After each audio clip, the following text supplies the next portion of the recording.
હું મોહમ્મદ ઇકબાલ શેખ, મહામંત્રી, સુરત મહાનગરપાલિકા કર્મચારી મહામંડળ. સુરત મહાનગરપાલિકામાં ફરજ બજાવતા કર્મચારીઓના ઘણા પ્રશ્નો લાંબા સમયથી પડતર છે. એ પ્રશ્નોના નિરાકરણ માટે અમારા દ્વારા તમામ પદાધિકારીશ્રીઓ તેમજ કમિશનરશ્રી અને જવાબદાર હોદ્દેદારોને વારંવાર રજૂઆત કરી છે, છતાં પણ અમારા એ પ્રશ્નોનું નિરાકરણ આવતો નથી.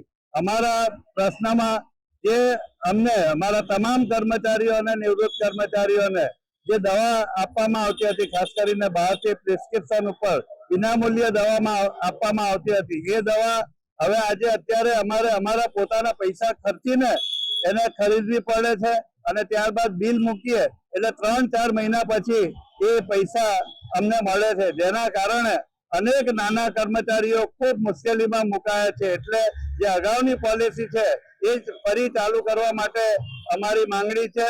તો બીજી તરફ જે કર્મચારીઓ સુરત મહાનગરપાલિકામાં ફરજ બજાવે છે અને જો ફરજ દરમિયાન એમનું અવસાન થાય છે તો તેમને એક આશ્રિતને નોકરી આપવામાં આવે છે, પરંતુ છેલ્લા 4-5 વર્ષથી આ પ્રથા જે ઠરાવનો અમલ કરવાનો છે એ ઠરાવનો અમલ કરવામાં આવતો નથી, જેના કારણે જે કર્મચારીઓના મૃત્યુ થયા છે, 50 થી વધુ અમારા એવા કર્મચારીઓ છે જેમના 4-5 વર્ષ દરમિયાન મૃત્યુ થયા છે, એમના આશ્રિતોને હજી સુધી નોકરી આપવામાં આવી નથી. તે જ રીતે અમારા સફાઈ કામદાર ભાઈ બહેનો જે સ્વૈચ્છિક નિવૃત્તિ લે પોતાની 55 વર્ષની ઉંમર થાય પછી, તો એ પ્રથા પણ બંધ કરવામાં આવી છે અને આવા બીજા ઘણા અમારા પ્રશ્નો હજી બાકી છે.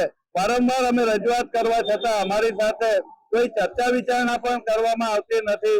એટલા માટે અમે આ આંદોલનની શરૂઆત કરી છે અને હવે આ આંદોલન દિન બ દિન આગળ વધશે અને અમારે આવનારા દિવસોમાં જલદ આંદોલન કરવાની પણ ફરજ પડશે, જેની આપણા સત્તાધીશોએ નોંધ લેવી એમ અમે સુરત મહાનગરપાલિકાના તમામ યુનિયનો વતી અને તમામ કર્મચારીઓ વતી જણાવી રહ્યા છીએ.